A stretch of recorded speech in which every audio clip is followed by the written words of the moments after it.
नमस्कार। आज हम प्रेगनेंसी के 9वें महीने के डाइट और एक्सरसाइज प्लान पर बात करने वाले हैं। देखिए, ये सबसे खास और आखिरी चरण है जब आपको एक्स्ट्रा केयर की सबसे ज्यादा जरूरत होती है। तो चलिए देखते हैं कि इस दौरान अपना ख्याल कैसे रखना है। प्रेगनेंसी का 9वां महीना सच में एक बहुत ही खास और अंतिम पड़ाव है।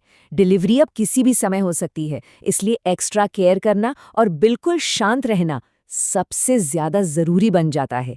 ये इमोशनली भी एक बहुत नाजुक समय होता है ना? तो चलिए दिन की शुरुआत एक बहुत ही जेंटल रूटीन से करते हैं। देखते हैं कि सुबह की दिनचर्या आखिर होनी कैसी चाहिए। सबसे पहले तो सुबह की शुरुआत गुनगुने पानी से करें। ये आपके डाइजेशन को आराम से जगाता है। इसके ठीक बाद 5-6 भीगे हुए बादाम जो पोषण से भरपूर होते हैं, और फिर कोई भी एक हल्का फल जैसे सेब, केला या फिर पका हुआ पपीता। ये आपके दिन को एक अच्छी ताजगी भरी शुरुआत देगा। अच्छा, अब बात करते हैं नाश्ते की।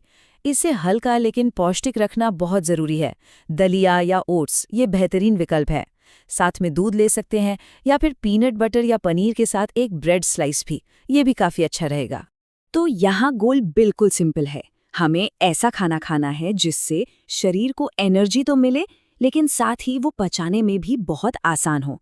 इस स्टेज पर पाचन तंत्र पर ज्यादा बोझ डालना अच्छा नहीं है। नाश्ते के बाद अब आते हैं दिन के बीच के समय पर। इस दौरान भी शरीर को सही पोषण की जरूरत होती है ताकि एनर्जी बनी रहे। मिड मॉर्निंग स्नैक के लिए नारियल पानी तो एक शानदार ऑप्शन है। ये आपको हाइड्रेटेड रखता है। इसके अलावा एक कटोरी मिक्स्ड फ्रूट्स या फिर एक ग्लास छाछ भी ले सकते हैं। ये हल्के फुल्के विकल्प आपकी एनर्जी को बनाए रखेंगे। दोपहर का लंच बिल्कुल सिंपल और बैलेंस्ड रखना है। एक परफेक्ट थाली में क्या हो सकता है? सोचिए, 1 या 2 रोटी, साथ में दाल, कोई भी हल्की पकी हुई सब्जी, दही और थोड़ा सा सलाद। ये एक कंप्लीट और आसानी से पचने वाला मील है। और हाँ, एक बहुत ज़रूरी बात याद रखनी है, किसी भी कीमत पर ओवर ईटिंग नहीं करनी है। पेट को हल्का रखना बहुत बहुत महत्वपूर्ण है, खास तौर पर दोपहर के भोजन के समय। चलिए अब दिन के आखिरी हिस्से की ओर बढ़ते हैं, मतलब शाम और रात के खाने की तरफ। और जैसे जैसे दिन ढलता है, हमारा खाना भी और हल्का होना चाहिए। शाम के नाश्ते में कोई भी हेल्दी और हल्का स्नैक ले सकते हैं। सब्जियों का सूप एक बहुत ही अच्छा विकल्प है, या फिर कुछ ताज़े फल भी ले सकते हैं। रात का खाना तो जितना हो सके उतना हल्का रखें। खिचड़ी या दलिया सबसे अच्छे ऑप्शंस हैं, क्योंकि ये पचाने में आसान भी होते हैं और पोषण भी देते हैं। तो रात के खाने का मूल सिद्धांत बस यही है कि भारी भोजन से पूरी तरह बचना है। इससे आपको नींद भी अच्छी आएगी और किसी भी तरह की बेचैनी से भी बचाव होगा। तो ये तो हुई खान पान की बात। अब बात करते हैं हल्की फुल्की शारीरिक गतिविधि और आराम की, जो इस महीने में उतनी ही जरूरी है। लेकिन एक बात का खास ध्यान रखें, इस समय किसी भी एक्टिविटी में बहुत बहुत ज्यादा सावधानी बरतनी है। शरीर पर जरा भी जोर नहीं पड़ना चाहिए। हल्के व्यायाम के लिए आप 10 से 15 मिनट की स्लो वॉक कर सकते हैं। गहरी सांस लेने वाले व्यायाम जैसे प्राणायाम, ये मन को शांत रखने में बहुत मदद करते हैं। और सबसे जरूरी बात, सिर्फ वही एक्सरसाइज करें जिनकी सलाह आपके डॉक्टर ने दी हो। देखिए, यहाँ एक्सरसाइज का मकसद शरीर को थकाना नहीं है, बल्कि उसे आराम देना है और तनाव से पूरी तरह दूर रखना है। शरीर और मन दोनों का शांत रहना ही सबसे जरूरी है।